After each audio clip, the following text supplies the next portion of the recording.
ফায়াকুন। আমার প্রভুর মুখ থেকে কোন শব্দটা বের হলে ফায়াকুনের পর্যায়ে আসতে 1 সেকেন্ডের সময় লাগে না। জোরে জোরে বলেন সুবহান। দাউদ নবীর তেলাওয়াত শুরু হয়ে যাবে, দাউদ পড়তে থাকবেন। আমার কিছুক্ষণ পরে ডাক দিবে, দাউদ রে তুই আর কোরআন শরীফ পড়িস না। দাউদ স্টপ হয়ে যাবেন, দাউদ নবী বন্ধ হয়ে যাবেন। আমার মাবুদ ডাক দিবে, আমার হাবিব কই গো, আমার বন্ধু কই? হাবিব, আমার কোরআনের জন্য দাউদ নবী কষ্ট পায় নাই। আমার কোরআনের জন্য দাউদ উহুদের ময়দানে দাঁত ভাঙে না। দাঁত ভেঙেছ তাহলে তুমি ভেঙেছ। আমি একটু বাস্তব ওয়াজ আপনাদের শোনাতে চাই।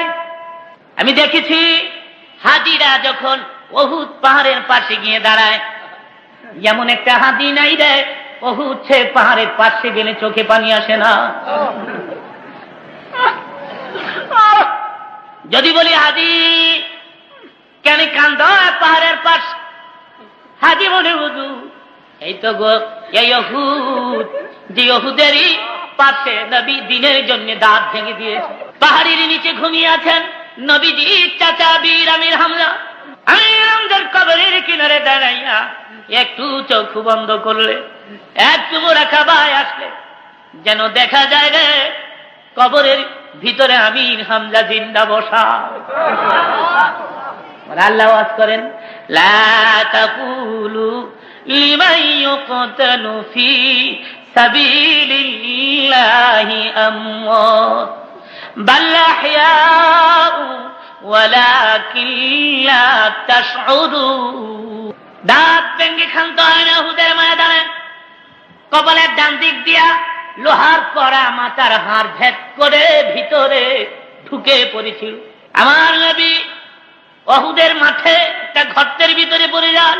সঙ্গে সঙ্গে খবর হয়ে গেল কোতেলা মুহাম্মাদ, মুহাম্মদ নাই রে, মুহাম্মদ চিরবিদায়। শয়তান মাদুদ খবরটা ছড়াই দিয়েছে মতান্তরে।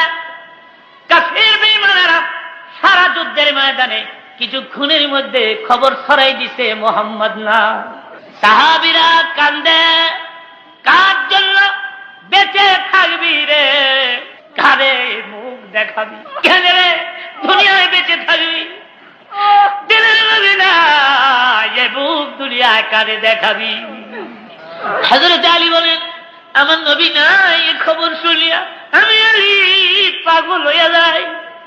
একবার দৌড় দিলাম, যারা শহীদ হয়ে গেছে ওখানে গিয়ে তালাশ করলাম, আমার নবীরে পাইলাম না। যারা বেঁচে আছে ওখানে যাইয়া রাসূলকে তালাশ করে পাইলাম না। হযরত আলী উহুদের মাঠে সেজদায় পড়ে অন্যায় করে দেয়া হইও না, ঈসা নবীর মতো তোমার বন্ধুকে আকাশে তুলে দিও না। অমনি দেখা যায় নবীর একজন সাহাবী দৌড়ে আসে, আলী কান্দে, আলীর কানের গোড়ায় মুখ লাগায় কয়, আলী দে রাসূল মরে না। হযরত আলী বলে, কোথায় রে আমার দিনের নবী, লইয়া যা আমারে। হযরত আলী গিয়ে দেখ আমার নবী উহুদের ময়দান গর্তের ভিতরে কাইত হয়ে বইরা রইছে। হযরত আলীকে দেখে দিলের নবী বলে, আলী আমি তো তবেই তালাশ করতেছি। হযরত আলী বলে, হুজুর সারা মাঠে খবর হয়ে গেছে আপনি শহীদ। তবে আমার দিকে বলে, আলী রে আমার দাঁত ভেঙে পড়ে গেছে রে, লোহার কড়া মাথার হাড় ভেদ করে ভিতরে ঢুকে গেছে। আলী রে মাথা ব্যথা আর সহ্য করতে পারি না, দরজার বাইরে রে আলী পারবি কামড় মারিয়া লোহার কড়াটা তুইলা দিতে। আরাম করে কোরআন শরীফ আছে। অমনি পেছন দিক থেকে নবীর একজন সাহাবী দৌড়ায় এসে কয়, হুজুর আমি কামড় মেরে লোহার কড়া তুলে দেই। আমার মোবারকের দুই দিকে মজবুত করে ধরে উপরের নিচে দুই দাঁত দ্বারা কামড় মেরে টানে, কিতাবে আছে লোহার কড়া নবীজির মাথার হাড় ভেদ করে ভিতরে এত বেশি মজবুত হয়ে বসে গিয়েছিল, টানতেছে কিন্তু লোহার কড়া মাথা ছাড়ে না। ওই সাহাবীও কামড় ছাড়ে না। সাহাবী বাচ্চা প্রথম কামড়ে যদি লোহার কড়া তুলতে না পারি আমার নবী কষ্ট পাবেন বেশি। আশিকে রাসূল কথাটা তাদের মুখে শোভা পায়, তোমার আমার মুখে শোভা পায়। তুমি আর আমি জিলাপির আশেক, আমি তীর আশেক, তুমি আর আমি আল্লাহর হাবিবের আশেক না। 100 টাকা চাওয়া হয়, 1 টাকার নোট বের করে দেই, সাহাবীরা জীবন দেয়, এদের মুখে আশিকে রাসূল বাক্যটা মানা। এবার নবীর সাহাবী হঠাৎ করে কেমন জোরে কামড় মেরে টান দিছে, লোহার কড়াটা ছট করে ছুড়ে আসছে, ঠিক কিন্তু ওই সাহাবী সাথে সাথে 2টি দাঁত ভেঙে পড়ে যায়। সাহাবী মুখের পরে হাত লাগা পেছনের দিকে সরে যায়, নাই বলে কি হয়েছে রে সাহাবী? কিচ্ছু হয় না। সাহাবী ভাবতে আমার দাঁত ভেঙে গেছে, এই সময় নবী শুনলে দুঃখ পাবে। কেমন আশিক ছিল তারা, তুমি আর আমি কেমন আছি, তুমি আর আমি বোকাত বারকা আশেক, সাহাবীরা ছিল সত্যিকারের আশেক। রক্তগুলো মাথার থেকে বের হয়ে সারা দেহ লাল হয়ে যায়, উহুদের ময়দান লাল হয়ে যায়। হঠাৎ করে পেছন দিক থেকে আরেক সাহাবী আইসা কয়, কার রক্ত রে? উহুদের ময়দান লাল করে। একজনে ডেকে বলে, নবীর গায়ের পবিত্র রক্ত।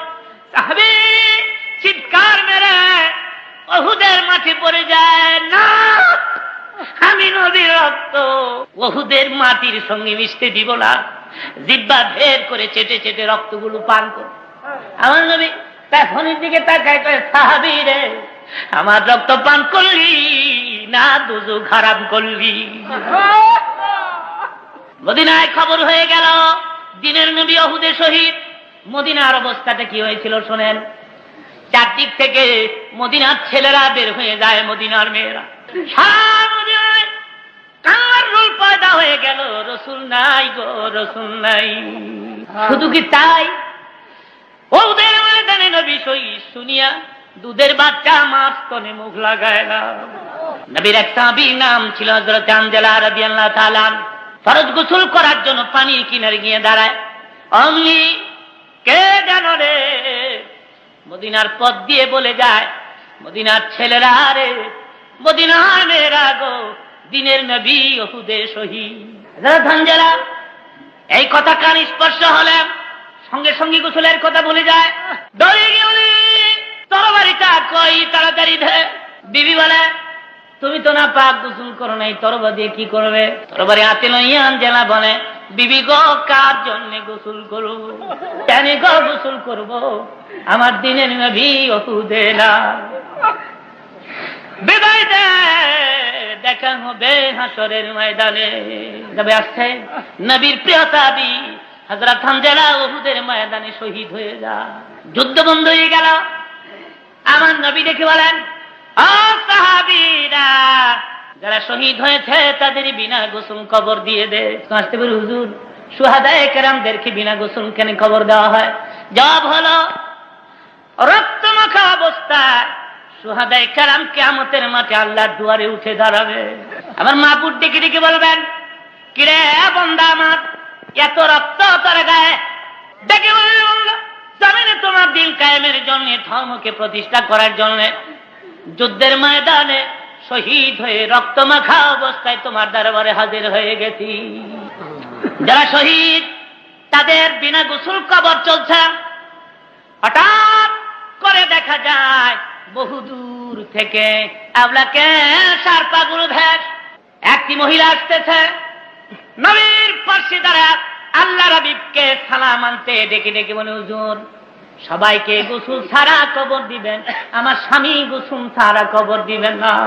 নবী আমার আশ্চর্য হয়ে বলেন, কি নাম তোমার, কোথায় তোমার ঘর আর কোথায় তোমার বাড়ি, কি পরিচয়? হুজুর আমি আপনার প্রিয় সাহাবী হযরত আনজালার স্ত্রী। আনজালা কোথায় গো? হুজুর ফরজ গোসল করার জন্য পানির কিনারে দাঁড়ায়।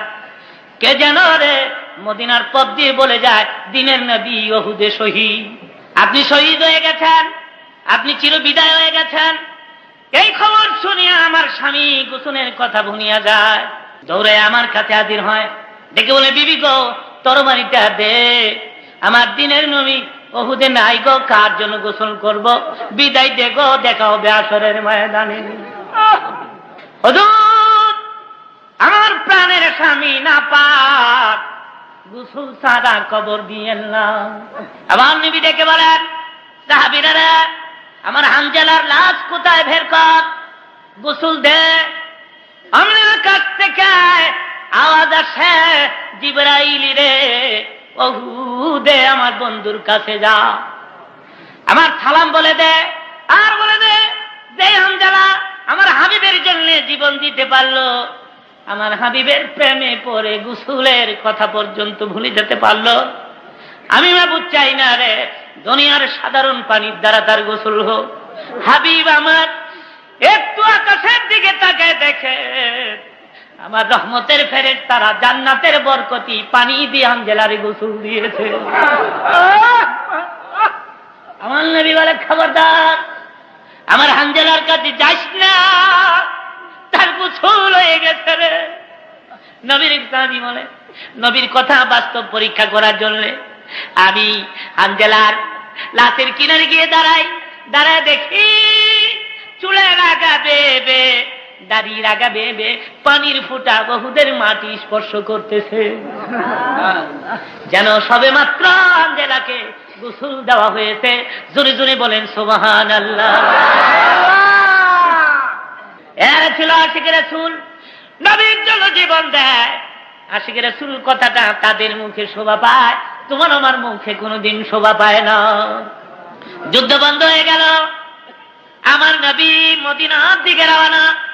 কেঁদে বলছেন, দুইজন সাহাবীর কাঁধে ভর করে আমার নবী যান, পা দুটা জমিনের সঙ্গে লেগে লেগে যাচ্ছে। রক্ত শূন্য অবস্থায় আমার নবী দুর্বল হয়ে গেছে। হুজরার ভিতরে ঢুকার আগে আবু বকর সিদ্দিক ডেকে বলে, হুজুর হুজরার ভিতরে ঢুকার আগে একটু বসেন সিঁড়িতে ট্যাক লাগাইয়া। আমার নবী ডেকে বলে, আবু বকর আপনারা দেখেছেন আমার দুটি দাঁত ভেঙে গেছে, কপাল ছিদ্র হয়ে গেছে, আমার শরীর থেকে রক্ত কমে গেছে, হাঁটতে পারি না। আপনারা কি চান না আমি নবী একটু বিশ্রাম নেই? আবু বকর বলুন, বেয়াদবি মাফ করবেন, অবশ্যই আপনি আরাম করবেন, আমরা সবাই মিলে আপনার খেদমত করব। আমি কেন বলছি, কালকে সারা মদিনায় খবর হইছে আপনি শহীদ হয়ে গেছে।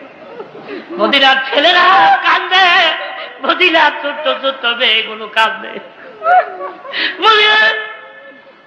মাসুম বাচ্চা, দুধের বাচ্চা মাছ তোলে মুখ লাগায় না। ওই ছেলে মেয়েগুলো শুনেছে আপনি শহীদ হল্লাই, আপনি ফিরে আসতেছেন, সমস্ত ছেলে মেয়েগুলো আসতেছে দৌড়াইয়া রাহমাতুল লিল আলামিন এক নজর দেখার জন্য। নবীর জিন্দেগীর এই করুণ ডায়লগ শুনে যারা চোখে পানি রাখতে পারলেন না, যাদের চোখের কোটা ভিজে গেল, যাদের অন্তরে দুঃখ লাগলো, মাহফিল সাক্ষী কিয়ামতের মাঠ যেদিন শুরু হবে, তোমার আমার চোখের পানি আল্লাহর দুয়ারে গিয়ে দাঁড়ান, ডেকে ডেকে বলবি, প্রভু গো তোমার নবীর জীবনী শুনে বান্দা কাঁদছে, আমি আমার কান্দনে ব্যক্তিকে জাহান্নামের আগুনে জ্বলতে দিব না। করবেন চোখের পানির মূল্য কত জানে? খোদার ভয়ে গুনাহের কথা মনে করিয়া, নবীজির আশকি করিয়া 2 ফোঁটা চোখের পানি ছেড়ে দিয়েছ। খোদার কসম, এই 2 ফোঁটা পানি এক পাল্লায় রেখে দাও, তাম পৃথিবী আর এক পাল্লায় রেখে টাক দাও, সারা পৃথিবীর চেয়ে তোমার চোখের 2 ফোঁটা পানির ওজন আল্লাহর কাছে অনেক বেশি। আল্লাহ ওয়াজ করেন, ফালিয়াদহাকু কালিলান ওয়ালিয়াবকু কাসীরা, বেশি বেশি করে কাঁদ, কাঁদলে রুহু সাফ হয়, কাঁদলে গুনাহ মাফ হয়, কাঁদলে খোদা রাজি হয়। জোরে বলেন সুবহান।